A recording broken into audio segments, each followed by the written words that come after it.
മമ്മൂട്ടിയും മോഹൻലാലും ഒരു നാണയത്തിന്റെ ഇരുവശങ്ങൾ എന്ന് നമ്മൾ പറയും. ഒരു സമയത്ത് മമ്മൂട്ടി വളരെ സീരിയസ് ആയിട്ടുള്ള വേഷങ്ങൾ ചെയ്യുമ്പോൾ മറുവശത്ത് മമ്മൂട്ടിയും ജോഷി ടീമിന്റെ ചെയ്യും, മോഹൻലാൽ പ്രിയർസ്. ഇപ്പം നമ്മുടെയൊക്കെ ഒരു സമയത്ത് മമ്മൂട്ടി ജോഷി ടീമിന്റെ ചിത്രങ്ങൾ വരുമ്പോൾ ഇപ്പുറത്ത് മോഹൻലാൽ പ്രിയർസിന്റെ ഗംഭീര കോമഡി ഒക്കെ നിറഞ്ഞ ചിത്രം, മമ്മൂട്ടിയും ജോഷിയുടെ മികച്ച ഈ പറഞ്ഞ ആക്ഷൻ ചിത്രങ്ങൾ വരും.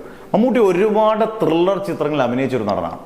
ഒരുപാട് സിനിമകളിൽ അതിനകത്ത് അണ്ടർ റേറ്റഡ് ആയിട്ടുള്ള ഇപ്പോഴത്തെ ജെൻസി പിള്ളേരെ കാണാത്ത ഒരുപാട് സിനിമകളുണ്ട്. ഇപ്പോൾ നമ്മൾ തുടക്കം യവനിക എന്ന് പറഞ്ഞ മമ്മൂട്ടിയുടെ ആദ്യകാലങ്ങളിൽ ഇറങ്ങിയ KG ജോർജിന്റെ സിനിമയാണ് ഗംഭീര ഒരു ക്ലാസിക് എന്ന് പറയുന്ന സിനിമയാണ് യവനിക.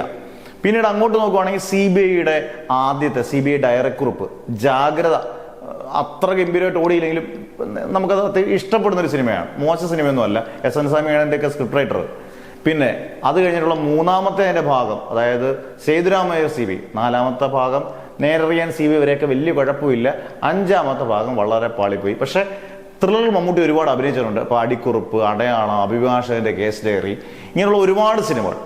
ഇതിനകത്ത് എനിക്ക് തോന്നിയ ഒരു അണ്ടർ റേറ്റഡ് ആയിട്ടൊരു സിനിമ, ഈ സിനിമ അതിഗംഭീരമായിട്ട് വിജയിച്ചൊന്നുമില്ല, പക്ഷെ പിന്നീട് ചർച്ചകൾ അതിഗംഭീരമായിരുന്നു. ജോഷി സംവിധാനം ചെയ്ത് പത്മരാജൻ സ്ക്രിപ്റ്റ് എഴുതിയ ഈ തണുത്ത വെളുപ്പാങ്കാലത്ത് മമ്മൂട്ടി പോലീസ് ഉദ്യോഗസ്ഥനാണ്. മമ്മൂട്ടി, നെടുമുടി വേണു, സുരേഷ് ഗോപി, അതുപോലെ തന്നെ സുമലതയൊക്കെ അഭിനയിച്ച അതിഗംഭീര സിനിമ. ഇക്കാലത്തൊക്കെ ആണെങ്കിൽ അത് അതിഗംഭീരമായിട്ട് ട്വിസ്റ്റൊക്കെ കണ്ട് ഞെട്ടാനുള്ള സാധനങ്ങളുള്ള സിനിമ. നല്ല രസമായിട്ടാണ്. പ്രത്യേകിച്ച് മമ്മൂട്ടി ഇങ്ങനെയുള്ള കഥാപാത്രങ്ങളിലേക്ക് വരുമ്പോൾ മമ്മൂട്ടിയുടെ സംഭാഷണ രീതികൾ, ചോദിക്കുന്ന രീതികളൊക്കെ നല്ല അടിപൊളിയായിരിക്കും. അത് പ്രത്യേകിച്ച് പോലീസ് അല്ലെങ്കിൽ CBI ഇങ്ങനെയുള്ള ഒരു മമ്മൂട്ടിയുടെ ഒരു പ്രത്യേക ശൈലി മമ്മൂട്ടി കൊണ്ടുവരും.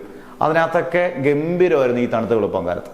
ഈ തണുത്ത വെളുപ്പാങ്കാലത്ത് കാണാത്തവരായിട്ട് ചിലപ്പോൾ ഒരുപാട് പേര് കാണും, കണ്ടവർ ഇഷ്ടം പോലെ പേര് കാണും, കാണാത്തവരായിട്ടുള്ള പുത്തൻ തലമുറയിൽപ്പെട്ടവർ കാണും. ഏതായാലും എനിക്ക് തോന്നിയത് ഒരു അണ്ടർ റേറ്റഡ് ആയിട്ടുള്ളൊരു ഗംഭീര ചിത്രമാണ്. ഇതുപോലെ അണ്ടർ റേറ്റഡ് ആയിട്ടുള്ള മമ്മൂട്ടിയുടെ ത്രില്ലർ നിങ്ങൾക്ക് ഇഷ്ടപ്പെട്ട ത്രില്ലറുണ്ടെങ്കിൽ ഉറപ്പായിട്ടും കമന്റ്സിൽ പറയുക. ഈ തണുത്ത വെളുപ്പാങ്കാലത്തിന്റെ മികച്ചതാണെന്ന് നിങ്ങൾക്ക് തോന്നിയിട്ടുണ്ടെങ്കിൽ അതിൻ്റെ അഭിപ്രായവും കമന്റ് ബോക്സിൽ രേഖപ്പെടുത്തുക.